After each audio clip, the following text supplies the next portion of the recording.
thought that this stuff is worth any money.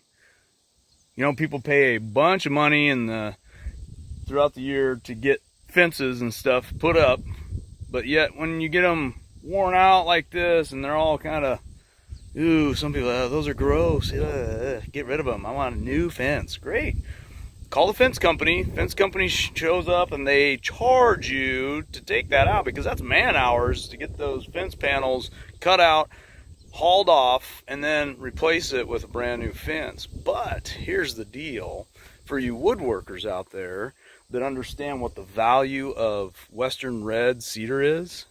When you go out and buy that stuff brand new around here right now, it's about $6 for each one of these boards. Might be more, I need to check that. And when you look at these panels, there's about 12 to 15 of those boards on each one of these panels, and I've got, oh, I don't know, there's probably, this was just one load. Okay, I called the fence company, says, hey, you guys got any fences you tore down and are ready to haul off? And he says, yep, we got a whole bunch of them on our flat truck, we're getting ready to take them to the dump. And I says, can I come get it? And he says, you bet. How fast can you get here? I says, well, I got to get me a trailer and I'll be up. So I got my buddy's trailer and went up the next morning. They grabbed the forklift, loaded it for me. So I didn't really have to touch much of it. We just arranged it, strapped it down, brought it home and unloaded it. And I did him a favor, because then, see, they're not paying for all their dumping fees to get rid of that stuff, because it goes to a recycling yard, and the recyclers still, you have to pay them to get rid of your stuff. It's a weird racket, I don't understand it. But anyway, it saved him some money and some time, and it's going to save me thousands. There's thousands of dollars worth of wood right here. The cool thing is if you're doing rustic furniture, doesn't get any more rustic than that. That stuff is beautiful, and it's already aged, but you know what, you can still clean it up and still make it look brand new too. There's still some good stuff underneath of that old gray wood. Let me take you into the shop and I'll kind of show you some other things, some other ideas, what this stuff looks like when you do clean it up, and maybe that'll get you kind of inspired to get out, make some phone calls, call some fence companies. That's the way to do it. All right, let's go into the shop and I'll show you some of that stuff, okay? Oops, I gotta go this way.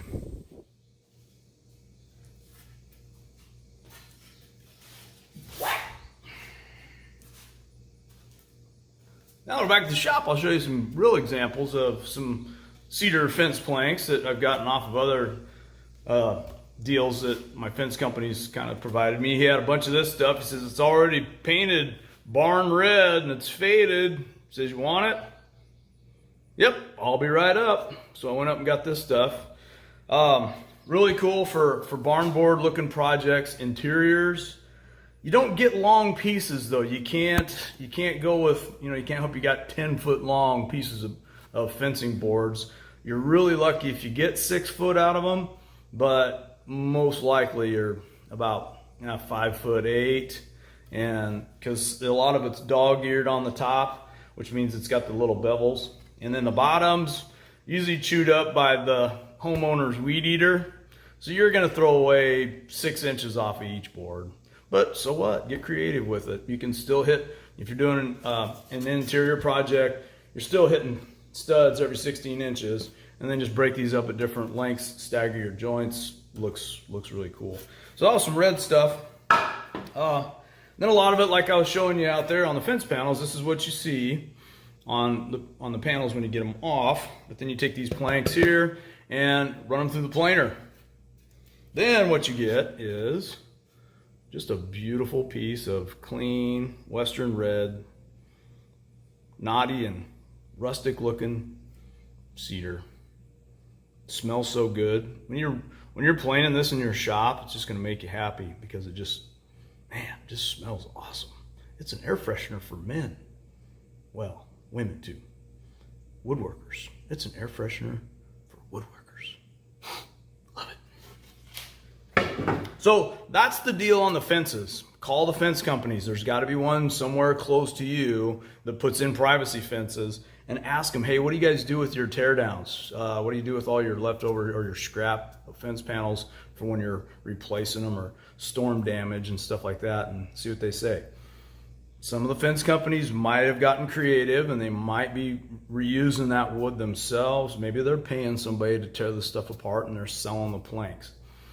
But we've got at least five big fence companies here in my area, and every one of them I've called always says, nope, come up and get it.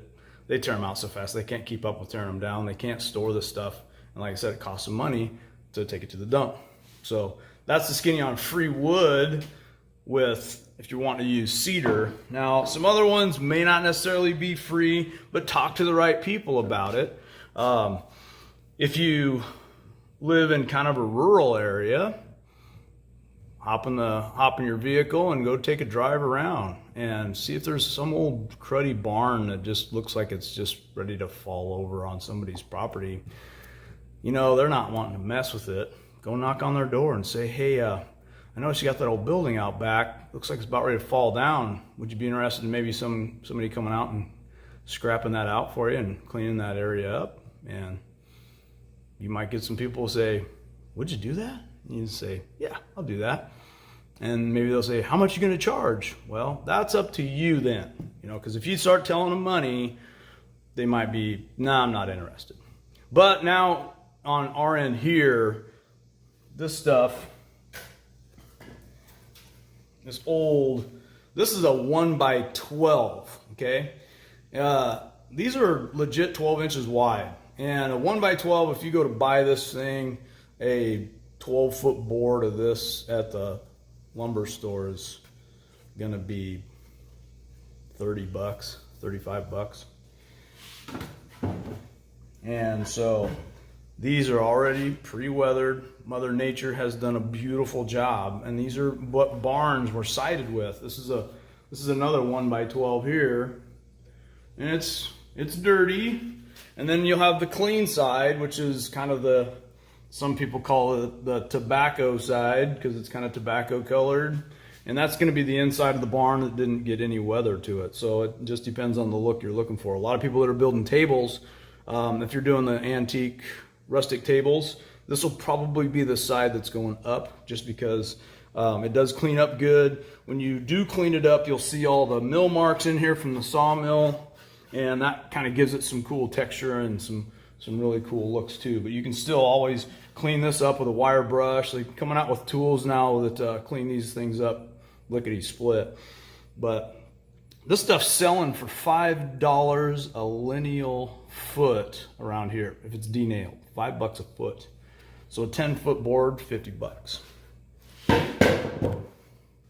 So, you know, if you got some spare time on the weekends and you got some help, you can sure enough take a hammer and some crowbars and nail bars and pop a bunch of these boards off of these things and get them cleaned up and bring them in. It's good stuff.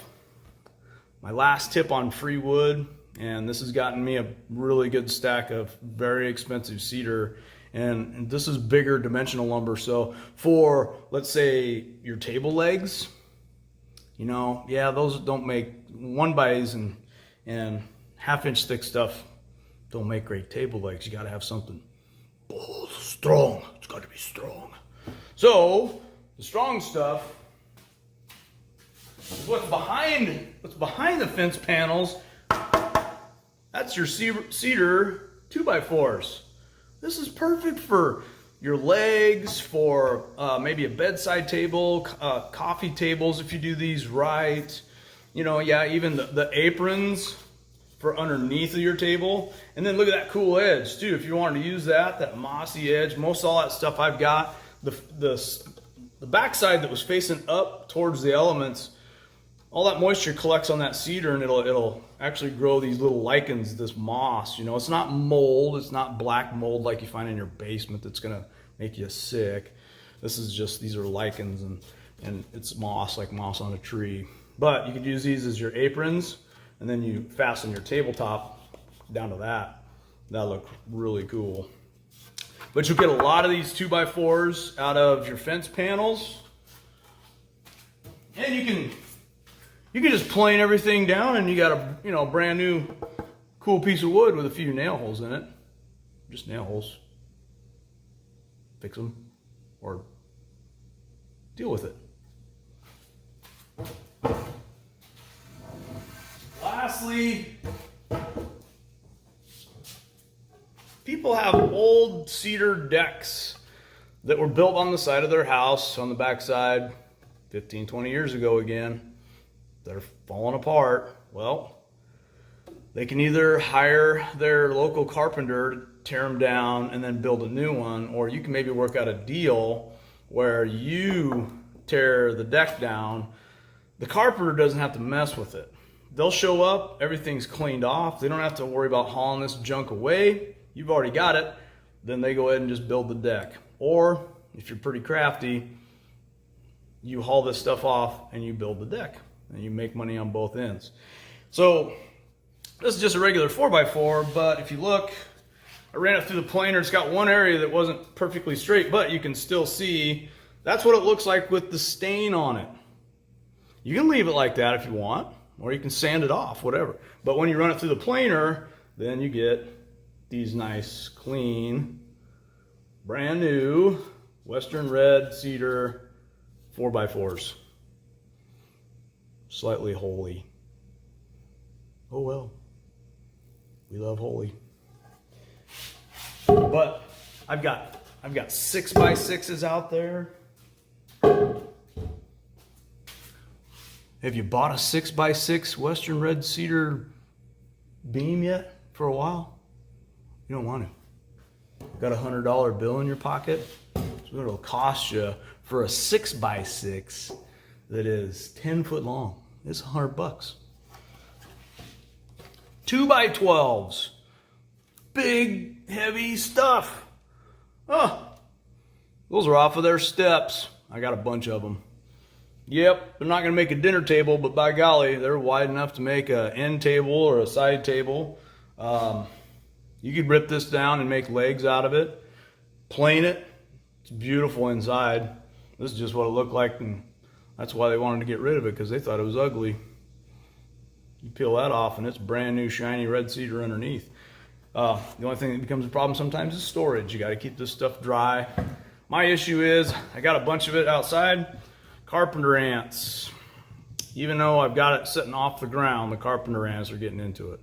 Some of it looks kind of neat though. They're cutting some cool channels and things through it. I kind of dig it. So that might be an artistic little flair that Mother Nature's just doing for me. But with all that said, that's the skinny on getting yourself some material that you can work with. You can do some amazing projects with this stuff. It's already weathered. If you get too much, this is the stuff that all the crafters are after. That rhymed. The crafters are after.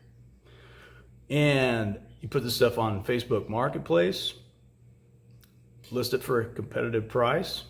My light turned off. Motion lights in a garage. Good idea, but not when you're standing still. Anyhow, with that done, neat stuff, but this is a good way to build your inventory and have some stuff that you can use and you're not really having to charge your customers a lot of extra for. And if you're doing them for gifts, man, it's cheap. It's just your time and your love then. That's all. Just your time and your love. So hopefully you got some of these tips that you can use around your area, and make some phone calls. Don't be scared to call people. Don't be scared. They want to talk to you, and you're doing them a favor by getting rid of that stuff because they don't have to touch it and they don't have to worry about it.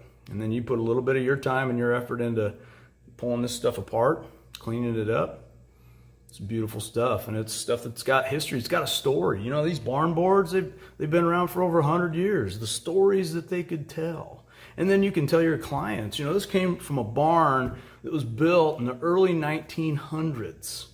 And so, you know, that's over 100 years old. That's kind of cool in itself. So their furniture has a history. You know, it wasn't just cut down in a forest a month ago and here it is now in your living room. This stuff was cut down over 100 years ago was built as a barn, stood there for 100 years, and now we're going to make it last another 100 by putting this into your living room as a table for your family. People dig that. So do I. So, just some ideas. Take these and do what you can with them.